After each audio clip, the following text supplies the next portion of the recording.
আল্লাহ নবী সাল্লাল্লাহু আলাইহি ওয়াসাল্লাম বলছেন, হাদিসের মধ্যে আছে, যে ফজরের নামাজ পড়ে না, আল্লাহ রসুল বলছে ওয়া ইল্লা আসবাহা খাবিসান নফস কাসলানান, ফজরের নামাজ যে পড়ে না, রসুল বলেন সে হচ্ছে খবিস। খবিস, এটা খবিস তুই বেটা। এই তোমরা যারা ফজরের নামাজ পড়ো না, খবিস তুই বেটা, খবিস। পাউডার লাগায়, পাউডার লাগাও কিত্তা, খবিস কোথাকার। খবিস আবার পাউডার লাগাও কিত্তা, ফেয়ার এন্ড লাভলি ডলও কিত্তা। কথা বলেন না কেন? তুই কিত্তা পাউডার লাগাও, পাউডার লাগাইলে বুঝি সুন্দর হয়। বেড়িয়ে দেখো না পাউডার লাগায়ও, এ বুড়িয়ে লাগায় ঘন্টা দুয়েক পর আবার এ বুড়িয়ে দুইয়া লাগ, বুড়ি জানে এটা ধোকা, ঠিক কিনা বলেন না? এটা যে ধোকা, নাহলে বুড়ি ধোকা।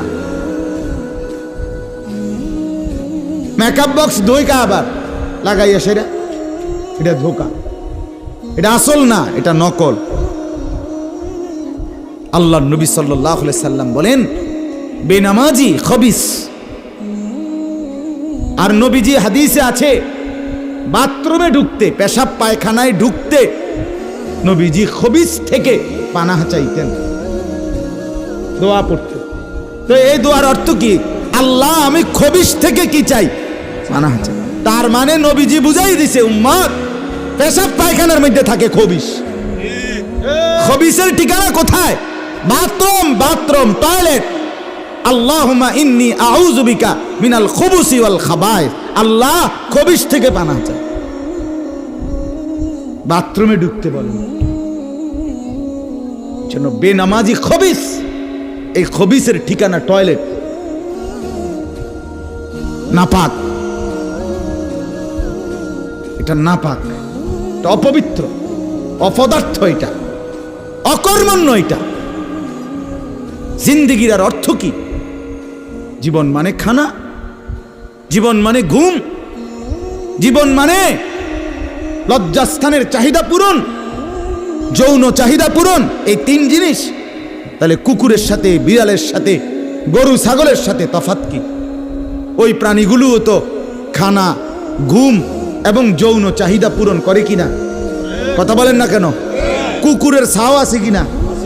তো কুকুর বিড়াল খায় কিনা? কুকুর বিড়াল ঘুমায় কিনা? তো তোমার সাথে তফাৎ কি?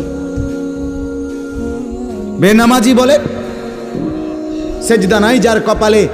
আমনের লগে জানোয়ারের পার্থক্য কোথা? আমনে খারাইয়া কনসে ভিডিও করুন, আমনে কম। হ্যাঁ হ্যাঁ বলেন, এখন বলেন, আমরা শুনি, এনে 10 জনে বিচার করুক। পার্থক্য কোন? আপনার সাথে জানোয়ারের তফাৎ কি? ছেলেরা বলো বাবা, তোমরা যারা মাগরিবের নামাজ পড়ো নাই, হ্যাঁ, লজ্জা কোথায় তোমাদের? শরম কোথায়? এই বেহায়া, কোন লজ্জায় আল্লাহর জমিনে চোখ তুলে তাকাও? হ্যাঁ, নির্লজ্জ। ছি ছি ছি ছি। মুসলমান এত আত্মমর্যাদা বোধহীন হয় কিভাবে? মালিককে চেনে না, বানানেওয়ালাকে চেনে না, গোলামি বোঝে না, সেজদা দিতেও মন চায় না। মুসলমান এত পাষাণ হয় কেমনে? আরে তার মা কোথায়? তার বাবা কোথায়? আরে তুই কোন মার দুধ খাইছত রে? তোরে কি মা দুধ খাওয়ায় নাই? তুই কি বাবার হাতে বড় হও নাই?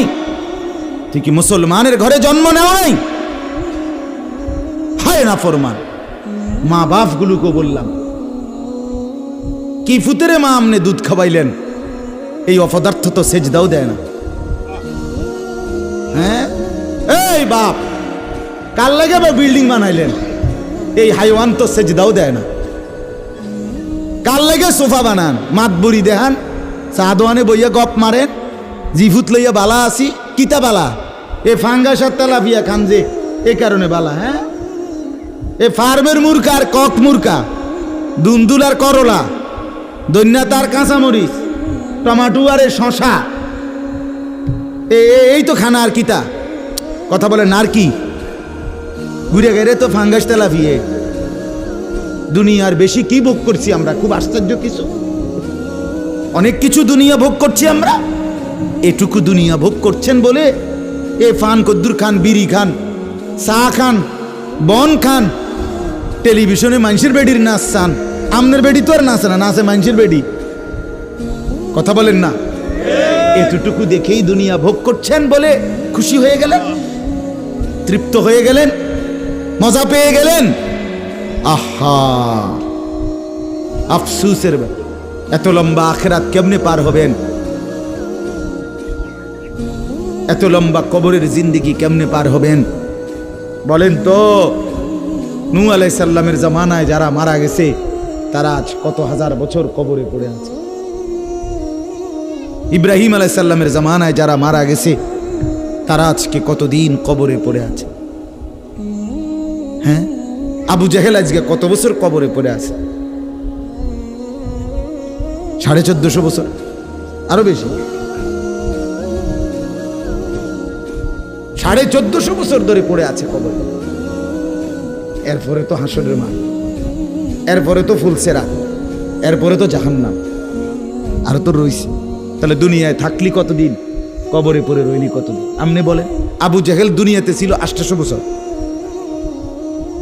কথা কন না? আবু লাহাব দুনিয়াতে জীবিত ছিল 900 বছর, তো কবরে আছে কত বছর? তো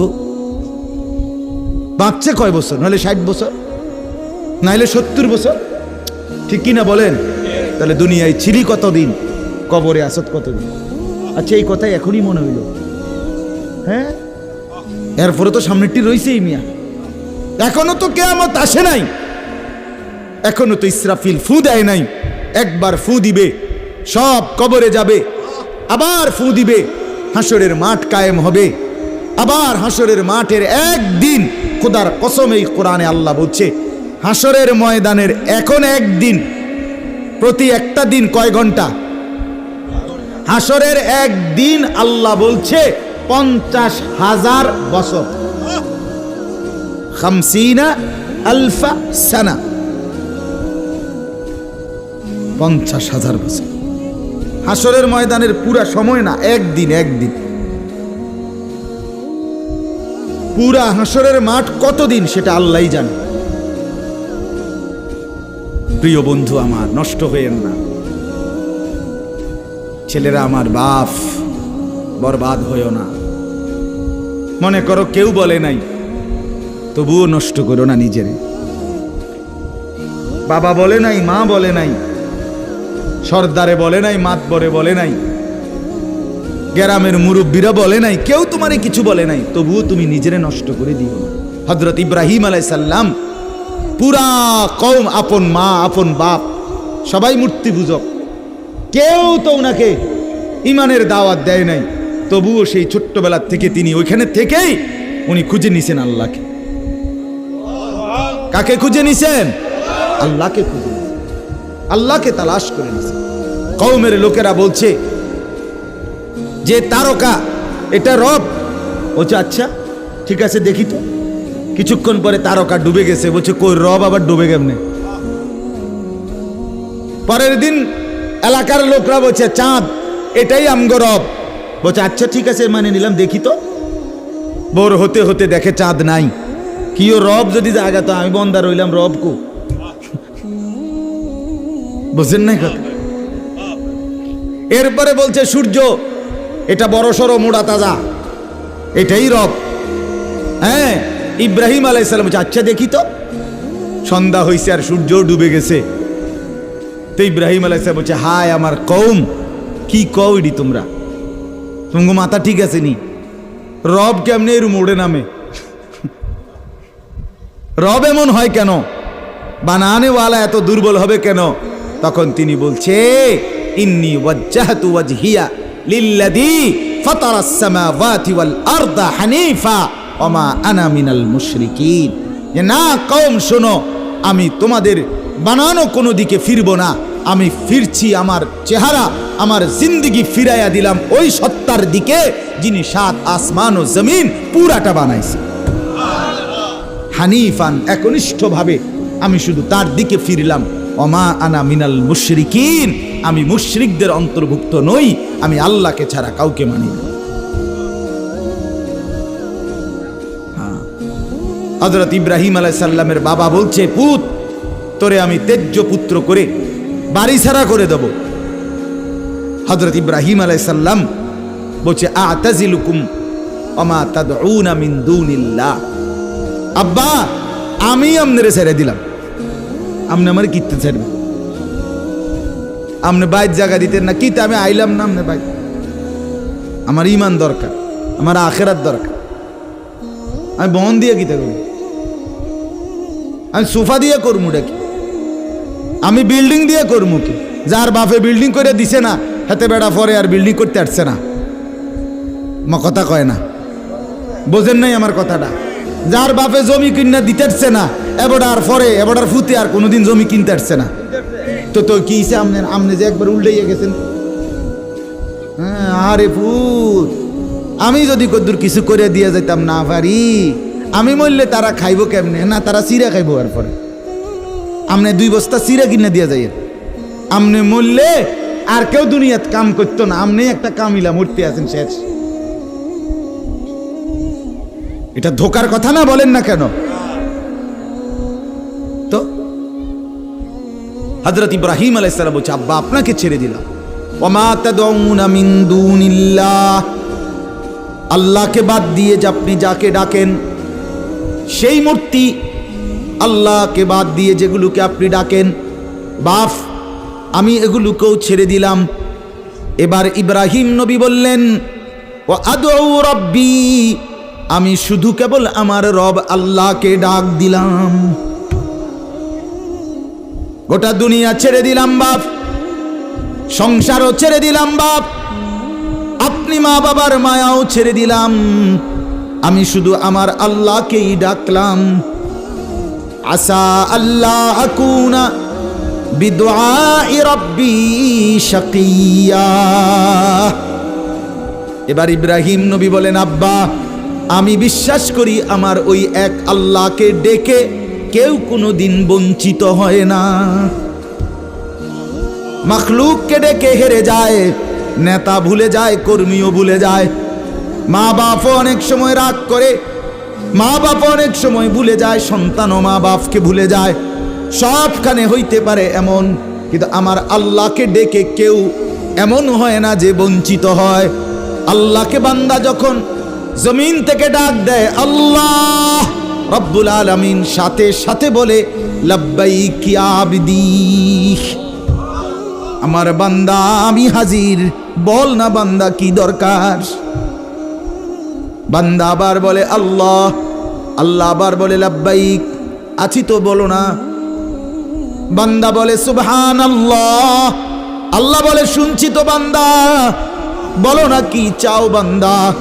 বান্দা আবার বলে আলহামদুলিল্লাহ, আল্লাহ বলে বলো না কি চাচ্ছ বলো। আল্লাহু আকবার বলে আবারও বলছি কি চাচ্ছ বলো না, আমি তো শুনতেছি, আমি তো আছি বান্দা। কিন্তু বান্দা যখন শুধু আল্লাহকে ডাকতে থাকে, জিকির করতে থাকে, তাসবিহ পড়তে থাকে, মনের কষ্ট দুঃখ বেদনা চাওয়া পাওয়া কিছুই বলে না, শুধু জিকির করে, শুধু জিকির করে, শুধু আল্লাহকে ডাকে, আল্লাহকে ডাকে, শেষ পর্যন্ত আল্লাহ খুশি হয়ে বলে বান্দা তুই যেহেতু আমাকে ডেকে মজা পাইছো, ঠিক আছে বান্দা তুমি আমাকে ডাকতে থাকো, আমি আল্লাহ তোমাকে দিতে থাকি। কি লাগবে আমি তো জানি, তোর বিবি অসুস্থ আমি কি জানি না, তোর ছেলে বিদেশে অসুবিধায় আছে আমি কি জানি না, কথা বলেন। তোর যে শরীরের সমস্যা আমি কি এটা জানি না, আমি তো সব জানি, কোথায় তোর কোন মুসিবত। আল্লাহর আড়ালে কি কিছু হয়, আল্লাহর গোপনে কি কিছু হয়, তাই আল্লাহর ইচ্ছা ছাড়া কি কিছু হয়। এজন্য মোবাইলের কথা বলতে গিয়ে এতগুলো কথা লম্বা বললাম। ছেলেদেরকে বললাম বাবা অনেক ছেলে বসছো, মাশাআল্লাহ, আল্লাহ খুব বরকত দান করে। আজকে মুসলমানের যুবক তোমাদের ফেরার অপেক্ষা ইসলাম। তোমরা যদি নামাজি না হও, চরিত্রবান না হও, জীবনটা যদি নারীর পিছনে আর ছবির পিছনে, নর্তকীর পিছনে আর উলঙ্গ ছবির পিছনে, মদ জুয়া জিনা ব্যভিচারের পিছনে শেষ করে ফেলো, এই চোখের দৃষ্টি, এই নজর, এই চোখের দৃষ্টি, এটা যদি নষ্ট করে ফেলো গুনাহ দেখতে দেখতে, নাপাক ছবি দেখতে দেখতে, তো তোমরা নিজের জীবনই ভালো বাঁচবা কেমনে, ইসলামের জন্যই লড়বা কেমনে? আর মুসলমানের যুবক যদি হেরে যায়, মুসলমানের যুবক যদি পড়ে যায়, তো দ্বীনের জন্য জানবাজি রাখবে কে? এই বুড়ারা, 60 বছর 70 বছরের বুড়া, এবারে আর দৌড়তে পারবো? এবারে দোয়া না করবো? কথা বলেন না কেন? মুরব্বীরা কি করবে? কলিজা ছিঁড়ে দোয়া করবে। অতএব আমি আপনাদের কাছে এতক্ষণের কথার মূল একটা উদ্দেশ্য, আমি দুইটা আয়াত পড়ছি, এই আয়াতের আঙ্গিকে কথাটা বলার জন্য বলছি। আজকে আমরা গুনার মধ্যে সবচেয়ে বেশি, বহুভাবেই আমাদের মধ্যে গুনাহ আছে, বাকি এই নজরের গুনাহ আমাদের সবচেয়ে বেশি। কিসের গুনাহ বলেন না? নজরের গুনাহ। আমাদের চোখ নিয়ন্ত্রণ হারা, বাঁধন হারা। আমাদের যুব সমাজ, ছেলে মেয়ে, তাদের পুরাটা চোখ তারা মোবাইলকে দিয়ে দিছে। ওই যে আগে যে শুনছি যে স্বেচ্ছায় চক্ষু দান করতো, কথা বুঝছেন না কথা? হ্যাঁ, মরণোত্তর চক্ষুদান। এই মরণোত্তর চক্ষুদান না, জীবিত চক্ষুদান। ওই দেখেন, ওই দেখেন, ইয়া দেখো, ওই মোবাইল কার হাত, হাতে সাইজ হলো ট্যাবলেট সাইজ, তার থেকে তার মোবাইল বড়। যেই অপদার্থ তার হাতেই মোবাইল দিছে, ওই সবচেয়ে বড় অপদার্থ। ওইটা একেবারেই অপদার্থ। সে যদি ভাই হয় তো ভাই অপদার্থ, বাপ যদি হয় ওইটা অপদার্থ বাপ। এই সন্তান নষ্ট করার সবচেয়ে বড় দায়ী আপন গার্জিয়ান। মা বেড়ি 2 বছরের বাচ্চাটারে বড় মোবাইলটা দিয়ে দিছে, তুই টিপ এটা, তুই তাবু ডিস্টার্ব করিস না, আমি সাইজ দিয়ে আসি ড্রেসিং টেবিলে, এবুডি পাউডার ডলে, হেতে মোবাইল টিপ। কথা বুঝেন নাই? ও বেড়ি হিন্দি সিরিয়াল দেখে টেলিভিশনে, হ্যাঁ, হিন্দি সিরিয়াল দেখে, ইন্ডিয়ান সিরিয়াল দেখে, কি দেখে? মনোযোগ দিয়ে দেখে। হিন্দি সিরিয়ালের সবগুলোর মূল বৈশিষ্ট্য হলো স্বামী স্ত্রীর ঝগড়া, শাশুড়ির থেকে জামাইরে কেমনে আলাদা করতে হবে, দেবর ননদের কেমনে স্বামীর থেকে বিচ্ছিন্ন করতে হবে, মানে সংসার কিভাবে তছনছ করবে, এটা হলো ওই বেঈমানদের সবচেয়ে বড় ষড়যন্ত্র। সবগুলোর বৈশিষ্ট্য এটা। মহিলারা এইটা দেখা বিবাহের পরে 6 মাসও একসাথে আর থাকতে চায় না। 6 মাসও না। বেডির সিদ্ধান্ত, মরিয়ার বাসি তে বেড়ারে তার বাপ মার থেকে আলাদা করুন। জীবনের সাধনা এটা। হায় হায়, লানত, অভিশাপ ওই নারীর প্রতি, যে নারী তুমি বেটি তোমার একটু সুখের জন্য স্বামী বেচারাকে আলগা করে লাইলা। তুমি তো কিছুক্ষণের সুখ হয়তো পাইবা, কিন্তু এই স্বামী মা বাবার নাফরমানির কারণে এই ছেলেটা তারে তো চিরদিনের জন্য জাহান্নামী বানাই দিল। মা বাপ যদি কষ্ট পায়, আহাজারি করে, মা বাপের কলিজার মধ্যে যদি ব্যথা লাগে, তো এই সন্তান জাহান্নামী হবে না? বলে। এজন্য আমরা প্রত্যেকেই এই কথাটা বলতেছিলাম, আজকে আমাদের সবচেয়ে বড় গুনাহ আমাদের ছেলেদের, আমাদের মেয়েদের, আমাদের নারীদের, আমাদের পুরুষদের, আমাদের জওয়ান, আমাদের বুড়া, আমাদের যুবতী, আমাদের বৃদ্ধা, সবার একটাই বড় রোগ। আমরা চোখ অনিয়ন্ত্রিত। বুড়া মানুষও টেলিভিশন চায়, বুড়া চাচা বাঁকা হয়ে গেছে, কাশে বেরামে ধরে গেছে, কিন্তু এবার টেলিভিশন সাউন্ড, বেডির সাউন্ড, চা দোকানে নাচ গান দেখার অভ্যাস ছোটে নাই। এমন অভ্যাস আছে কিনা বলেন না? যার নাই হেবড়া রাগ না হইলেই ভালো। আর যে বেটা রাগ হইলে, আপনার এই অভ্যাস থাকলে, আপনার রাগ হইলেই কি আর আসলেই কি।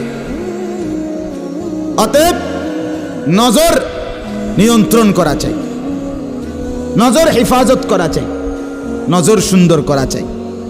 অতএব আমার বাপ, আমি আপনাদের কাছে কোরআনুল কারীমের এই 2টা আয়াতের তরজমা শুনাইতে চাই। এটা পুরুষদের জন্য, নারীদের জন্য। উভয়টা।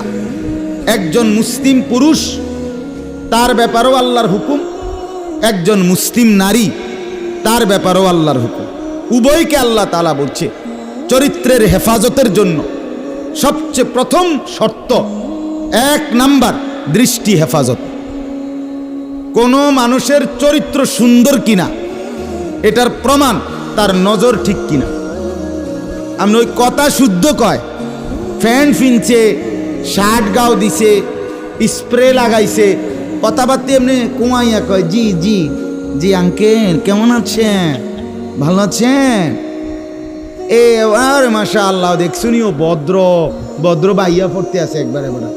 না না না না, 1 নাম্বার পবিত্রতা, সুন্দর উত্তম আখলাক, সৎ চরিত্রবানের 1 নাম্বার বৈশিষ্ট্য হলো যে যার চক্ষু নিরাপদ, যে চোখ নিরাপদ রাখে। 1 নম্বরে আল্লাহ তাআলা বলেন। আর চূড়ান্ত হলো যে নিজের লজ্জাস্থান হেফাজত করে। এই 2 দিকের বেড়া, মাঝখান দিয়ে এর ভিতরে যা আছে সবগুলো এতে নিয়ন্ত্রিত হবে। যে নিজের চোখকে হেফাজত করে, নামাইয়া রাখে, ভিন নারী, হ্যাঁ, যেই দৃশ্য দেখা, যেই ছবি, যেই নাচ গান, অশ্লীল দৃশ্য, হ্যাঁ, উলঙ্গ ছবি, বেপর্দা নারী, ভিন নারী, যাকে দেখার আমার কাছে অনুমতি নাই, আল্লাহ অনুমতি দেন নাই, তার থেকে নজর যে নামিয়ে রাখে এবং নিজের লজ্জাস্থান যে হেফাজত করে, আল্লাহ কোরআনে বলছে যালিকা আজকা লাহুম, এটাই হচ্ছে সর্বশ্রেষ্ঠ পবিত্রতা। এটাই হলো সর্বশ্রেষ্ঠ, কি বলেন না, পবিত্র, সেই বড় পবিত্র। এবার এই শুদ্ধ কথা কোক আর সিটেঙ্গা কথা কোক, কথা নোয়াখাইল্লা হোক আর সিলিটটা হোক, এটা দেখার বিষয়। দেখার বিষয় হলো তার নজর দৃষ্টি এটা নিচের দিকে কিনা, আর লজ্জাস্থান হেফাজত কিনা। এই দেখেন আল্লাহ কি বলে শোনেন। 18 নম্বর পারা 24 নম্বর সূরা, সূরায়ে নূর, এই সূরার 30 নম্বর আয়াত। আল্লাহ তাআলা বলেন, কুল, হে নবী আপনি বলুন, লিল মুমিনিন, সমস্ত মুমিন পুরুষদেরকে, মানে এই হুকুম কার্যকর শুরু হবে যেই ছেলেটা সাবালক হইছে, যেই মেয়েটা সাবালক হইছে, ওই দিন থেকে 100 কার্যকর। কোন ছেলের উপরে যেদিন গোসল ফরজ হয়েছে, প্রথম যেদিন তার বীর্যপাত হয়েছে, সেদিন থেকেই সে সাবালক, প্রাপ্তবয়স্ক, সেদিন থেকেই সে যুবক, সেদিন থেকে ইসলাম মানা পুরাটা 100 তার উপরে ফরজে আইন। ওই দিন থেকে তার 1 মিনিট 1 সেকেন্ড হিসাবের বাহিরে হবে না। প্রতি সেকেন্ড নিঃশ্বাসের জন্য তাকে মৃত্যু পর্যন্ত, মানে বালেগ হওয়ার দিন থেকে মৃত্যু পর্যন্ত যে হায়াত পাইছে, যেদূর আল্লাহর কাছে হিসাব দিতে হবে তদ্দূর। রাতের হিসাব, দিনের হিসাব, হাঁটলে বসলে উঠলে খাইলে ঘুমাইলে, এমনকি নিঃশ্বাসের হিসাবও খোদার কসম আল্লাহর কাছে দিতে হবে। কোন মেয়ে যেদিন তার প্রথম মাসিক শুরু হয়েছে 13-14 বছর বয়সে, সেদিন থেকে সে প্রাপ্তবয়স্কা, সাবালিকা, সে যুবতী। অতএব সেদিন থেকে মৃত্যু পর্যন্ত তার হায়াত যতদিন পাইছে, একদিনের ভালো মন্দ, জায়েজ না জায়েজ, হালাল হারাম, বৈধ অবৈধ, সব কিছুর হিসাব সে আল্লাহর কাছে দিতে হবে। কথা বুঝলেন কিনা আপনি? হ্যাঁ, এটা জরুরি, এটা জরুরি। স্বামীর কারণে, শ্বশুরের কারণে, স্ত্রী মহিলা বলেন আমার স্বামী বাধ্য করছে দেবরের সাথে দেখা করা, স্বামী বাধ্য করছে ভাসুরের লগে দেখা করতে, খোদার কসম স্বামী যদি আসমান ভাঙ্গাও মাথাত ফালায়, তারপরও স্ত্রীর জন্য এই কথা মান্য করা স্বামীর হারাম। আর স্বামী যদি এই হারাম কাজের জন্য বাধ্য করে স্ত্রীকে, এই স্বামী জালেম।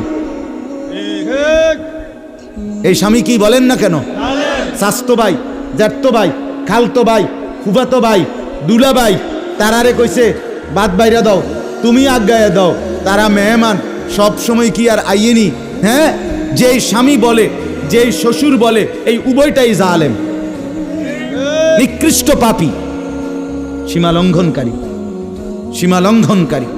কোনো সন্দেহ নেই, কোনো সন্দেহ। আল্লাহর হুকুমের বিরোধিতা করে মাখলুকের হুকুম মানা অনুমতি নাই, অনুমতি নাই। হযরত ইব্রাহিম আলাইহিস সালামের বাবা ওনাকে মূর্তি পূজা করতে বাধ্য করতে চাইছে, করছে না? কইছে না যে নরে তেজ্য পুত্র করে দেবো বেড়া? কোরআনের আয়াত। ইব্রাহিম আলাইহিস সালাম বলছে আমনেরে আমি ছেড়ে দিলাম। কিসের জন্য? ঈমানের জন্য। কিসের জন্য বলেন না? ওয়া ইন জাহাদাকা আলা আন তুশরিকা বি মা লাইসা লাকা বিহি ইলমুন ফালা তুতি'হুমা ওয়া সাহিবহুমা ফিদ দুনিয়া মা'রুফা। কোরআনে আল্লাহ বলেন, তোমার মা বাপ যদি তোমাকে আমি আল্লাহর সাথে শিরিক করতে বলে, তুমি কোনোভাবেই তার অনুসরণ করবে না। হ্যাঁ, তবে মা বাবার সাথে কষ্টদায়ক আচরণ করবে না, ব্যবহার করবে ভালো, ব্যবহার করবে উত্তম। তার গায়ে হাত দিবে না, তারে ধাক্কা দিবে না, তারে গালি দিবা না, তারে ধমক দিবা না, কিন্তু তার কথা মানবা না। কোন কথা?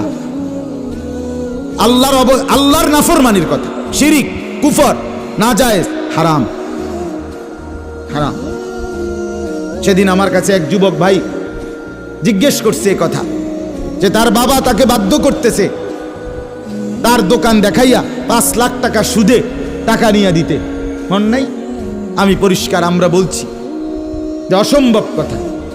তোমার বাপ প্রয়োজনে তোমারে ঘর থেকে বের করে দিবে, দেও। এক তো তুমি তারে গালি দিও না, কিন্তু তুমি তার এই কথা মান্য না।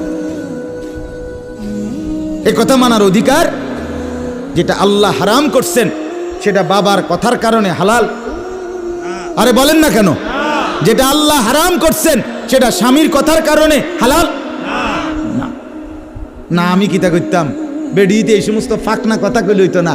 তে বেড়া বাতানে চাইলানে আমি রাইন্দা দেই, এরপরে কিত বেডি হেতে কইতে পারবো। আরে আলাপ এসব আলাপ করল। ফেরাউনের ঘরে বিবি আসিয়া ফেরাউনের মতো জালেম কাফের, তার ঘরে নিজের ঈমান 100 ঠিক রাইখা দেখাই দিছে পৃথিবীবাসীকে যে জমিনে ফেরাউনের চাইতে বড় কাফের কে হবে।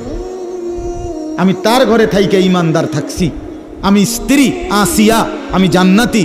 অতএব পৃথিবীর সবচেয়ে বড় জালেমের ঘরে থাকলেও, পাপীর ঘরে থাকলেও তোমাকে আখিরাত বরবাদ করতে পারবা না। আল্লাহ আমাদের মা বোনদেরকে বুঝার তৌফিক দান, আপনাদেরকেও বুঝার তৌফিক দান। নিজের স্ত্রী, নিজের কন্যাকে বাজারের পণ্য বানাবেন না।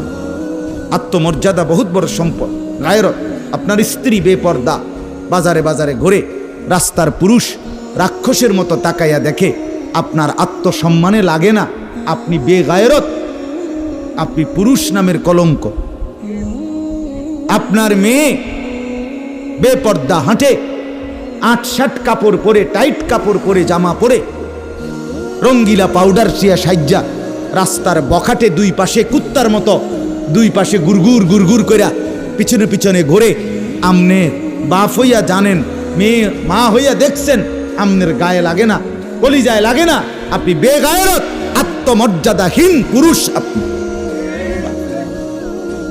আমি সেদিন নিজে দেখছি, আমার কলিজা ছিঁড়ে গেছে। আমি নিজে দেখছি, ওই দেবিদ্দার রাস্তা দিয়ে আসতেছি, বাজারের মধ্যে জ্যাম। হঠাৎ আমার নজর জানালা দিয়ে বাহিরে দেখলাম একটা স্কুল পড়ুয়া মেয়েটা আপনার স্বাভাবিকভাবে জড়সড় হয়েই হাইটা যাইতেছে সামনে দিয়ে। ঠিক মেয়েটার এক হাত পিছনে একটা ছেলে আপনার এই বড় মোবাইল দিয়া, মেয়েটা হাঁটতেছে মেয়ের মতো, এই জানোয়ারে পিছন থেকে ভিডিও করতে করতে মেয়ের যাইতেছে পিছন। আমার মন চাইছে জানালা খুলে বলি, বোন তোর পিছনে কুত্তা লাগছে, তোর পিছনে কি লাগছে? কুত্তা লাগছে, তুই তোরে কুত্তা থেকে বাঁচা। বলেন মুসলমান এত নিকৃষ্ট হয় কিভাবে? আমরা নিজে কিতাবে পড়ছি, এই আজকেও পড়ছি ইয়াহিয়া, এই বইটা ফিলিস্তিনি বই, এটাতে লেখা আছে পৃথিবীর পশ্চিম প্রান্তে, মনে করেন পৃথিবীর এদিকে শেষ প্রান্তে যদি কোনো মুসলমান বোন নির্যাতিত হয়, খোদার কসম পৃথিবীর পূর্ব প্রান্তের শেষ মুসলমানের উপরও ফরজ ওই বোনের ইজ্জতের বদলা নেওয়া। এটা মাসালা। কথা ছিল এই, মুসলমানের যুবক হবে মা বোনের ইজ্জতের পাহারাদার। কোথায় সেই মোহাম্মদ বিন কাসেম, 17 বৎসরের যুবক, আরব থেকে, আরব জাহান থেকে আসছে ভারতে, সিন্ধু প্রদেশে দেবল রাজার এলাকায় একজন বোনকে একজন ডাকাত, জলদস্যু, একজন পানির ডাকাত জলদস্যু তৎকালীন জামানায় একজন মুসলিম বোনের গায়ের ওড়না ধরে টান দিছিল। তখন ওই বোন চিঠি পাঠাইছিল হাজ্জাজ ইবনে ইউসুফের কাছে আরব দেশে, হাজ্জাজ তুমি বেঁচে থাকতে তোমার মুসলিম বোনের গায়ের ওড়না ধরে টান দিছে বেঈমান কাফের, তুমি এর বদলা নিবা কিনা আমি শুনতে চাই। হাজ্জাজ ইবনে ইউসুফ, আমরা কিতাবে পড়ছি, এরকম চেয়ার ছেড়ে লাফ দিয়া দাঁড়াইয়া চিৎকার দিয়া বলছে, বোন আমার, গোটা আরবের সমস্ত মুসলমান যুবক প্রয়োজনে জান দিবে, আরবের সমস্ত যুবকের কলিজা যাবে, জান দেবে, শাহাদাত বরণ করবে প্রয়োজনে, তবু আমি তোমার এই বেইজ্জতির বদলা নেব। 3 বার সেনাবাহিনী পাঠাইছে সে, 3 বার। প্রথম 2 বার পরাজিত হইছে মুসলিম বাহিনী, তৃতীয়বারে নিজের একমাত্র মেয়ের জামাই মোহাম্মদ ইবনে কাসেম রাহমাতুল্লাহ আলাই, এই উনি ওনারে দিয়া এরপরে এই সিন্ধু দেবল রাজাকে পরাজিত করে ওই বোনকে জেলখানা থেকে উদ্ধার করছে এবং এই হিন্দু রাজার এলাকায় কালেমার পতাকা উড়াইয়া দিছে। সেখান থেকেই এই ভারতীয় উপমহাদেশে মুসলমানদের যাত্রা, ইসলামের সূচনা। এক বোনের ইজ্জতের জন্য ধর্ষিতা হয় নাই, কাপড় টান দিছে কেন? খলিফা মুতাসিম বিল্লাহ, এক ইহুদি, খলিফা মুতাসিম বিল্লাহ, মুসলমানদের একজন খলিফার নাম উমাইয়া খলিফা। ওনার আমলে একজন মহিলা ইহুদিদের এলাকায় গেছিল, বাজারে, পর্দানসীন বোরখাওয়ালা নারী। ওই ইহুদি, দুষ্ট এক ইহুদি, ওই মহিলার পিছন দিক দিয়া, বোরকার পিছনে কৌশলে পিছন দিক দিয়া গোপনে এমন এক রশি টান দিস বাঁধছে। রশি বাঁধ দেওয়ার কারণে মহিলা যখন সামনের দিকে আগাইছে, তখন এই রশির টান লাগাতে মহিলার বোরকা উঠে গেছে উপরের দিকে সামান্য, উনি পড়ে গেছে। এই মহিলা ওই বাজারে চিৎকার দিয়া বলছে, ওয়া মুতাসিমা, হায় মুতাসিম তুমি কই? তোমার মুসলিম বোনকে বেইজ্জতি করছে। সাথে সাথে খলিফা মুতাসিম বিল্লাহ পুরা বাহিনী নিয়ে আইসা ওই ইহুদি অঞ্চল পুরা জ্বালায় ফেলছে। কথা ছিল এই, বা কথা ছিল এই, রক্ত আর আমাদের গায়রত আর আমাদের হারিয়ে ফেলেছি। পরের মেয়ে দেখতে দেখতে, পরের নারী দেখতে দেখতে, টেলিভিশন দেখতে দেখতে, নিজের বিবি বাচ্চারও লাগাই দিছেন, নিজের ঘরে টেলিভিশন চাইতো, নিজেও বইয়া বইয়া সাদো আনে বেড়ি চান, টেলিভিশন চান, ফুতেও সারা রাত সারা দিন সমবয়সী ফুলানের লগে হাইটটা মোবাইলে ছবি চায়, তো সমাজ গড়বে কে? পরিবার নিরাপদ থাকবে কেমনে? কথা বলেন না কেন? বুড়ারাও সাদো আনে, বেড়ি তো ঘরের টেলিভিশনে, ফুলাফাইনে মোবাইলের আড্ডায়, তো মানুষ চরিত্রবান হবে কিভাবে? কমপক্ষে মুরব্বিগত লজ্জাবোধ থাকা উচিত। আমার মাথাতে ধরে না, মানে দাড়িওয়ালা 60 বছরের বুড়া বেড়া কেমনে বেড়ি চায় সাদো আনে বই? আমার একারে বহুদিন ভাই, আমি এটা অনেকদিন চিন্তা করে চাইছি, এটার কারণটা কি? আরে এরকম বুড়া বেড়া কিনলে বেড়ি চাই? আমনের কি জীবনটা আজ এতটা বছর পরেও এখনো আমনের আখেরাতের কথা মনে পড়ে নাই?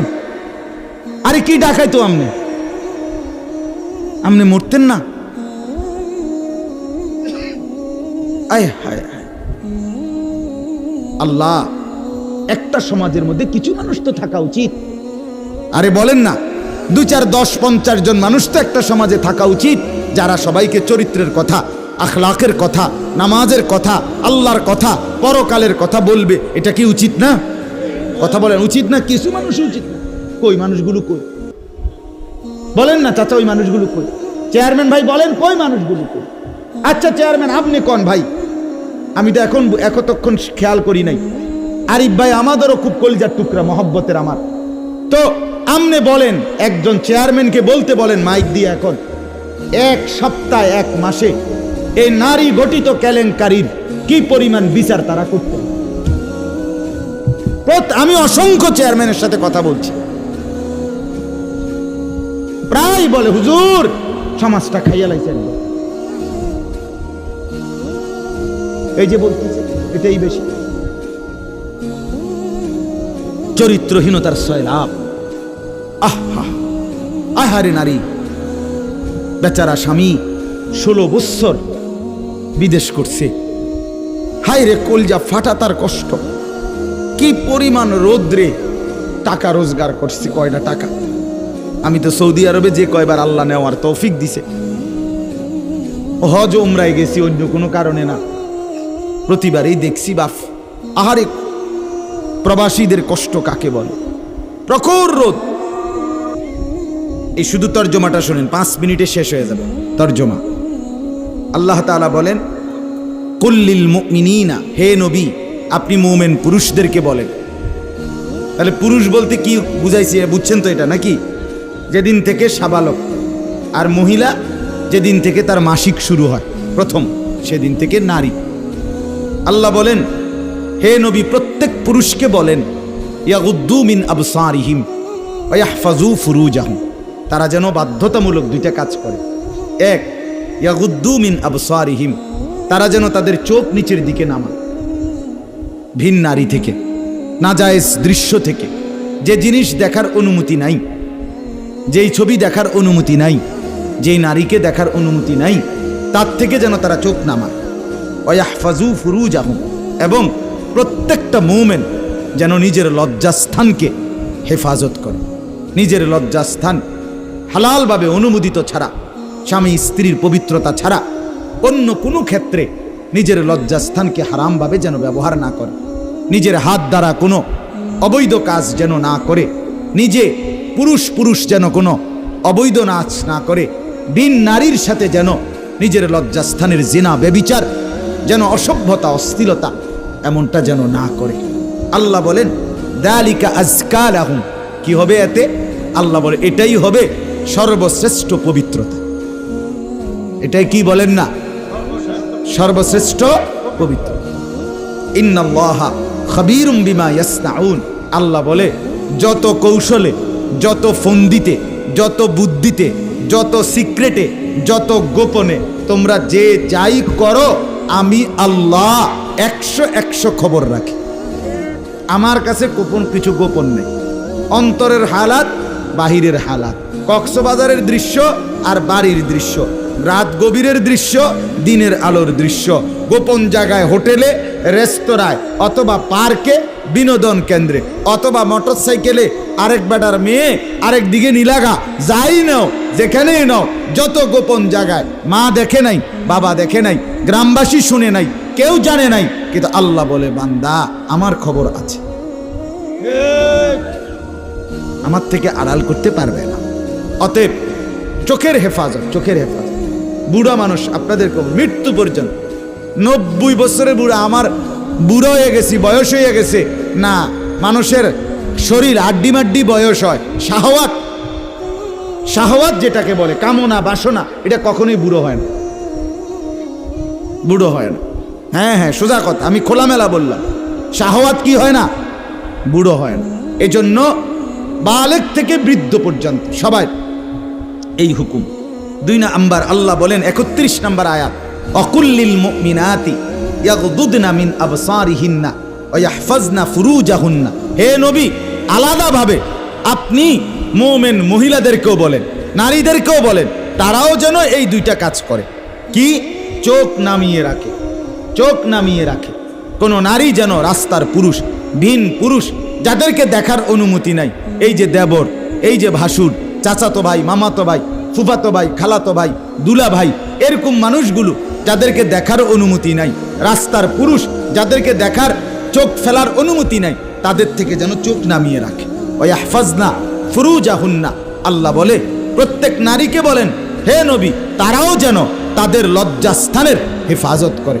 এক নারীর সতীত্ব, তার ইজ্জত, তার সম্ভ্রম, এটাই তার জীবনের সবচেয়ে বড় সম্পদ। যে নারী সতীত্ব হারা, যে মেয়ে ইজ্জত হারা, তার জীবনে আর 2 পয়সার কোনো মূল্য নাই।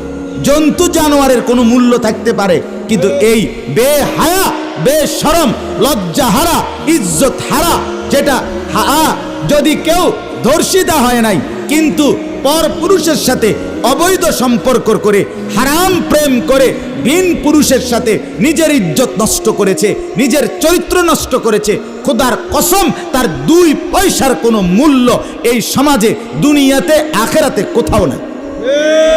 সে ঘৃণিত, সে লাঞ্ছিতা নারী, এটার আর কোনো মূল্য নাই। এই জন্য বিবাহ বহির্ভূত প্রেম করার পরে, বিবাহ করার পর এই বিবাহ আর টেকে না। আমার কাছে বলি, হুজুর কি গভীর সম্পর্ক ছিল, এখন বিয়ে করলাম, 8 মাস না যাইতেই সংসারটা জাহান্নামের টুকরা হয়ে গেছে।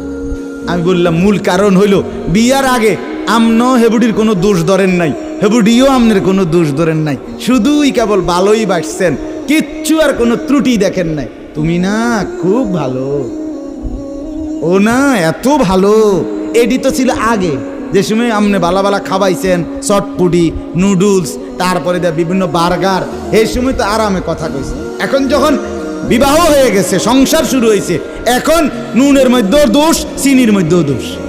নুনও আগের মতো কড়া লাগে না, চিনিও আগের মতো মিঠা লাগে না। কথা বুঝেন না? এখন ভালোবাসা ঠুস। ভালোবাসা কি? এজন্য আল্লাহ বলেন, নারীকে বলেন নজর নামাইতে এবং নিজের লজ্জাস্থান হেফাজত করতে, বাকিটা অন্য কোনো দিন। আল্লাহ তাআলা আমাদের প্রত্যেক পুরুষ, নারী, যুবক, যুবতী, জওয়ান, বুড়ো প্রত্যেককে নিজের চরিত্রের সৌন্দর্যের জন্য চোখ দৃষ্টি নামানো এবং লজ্জাস্থান হেফাজত রাখবার তৌফিক দান করেন। আল্লাহ তাআলা কবুল করেন।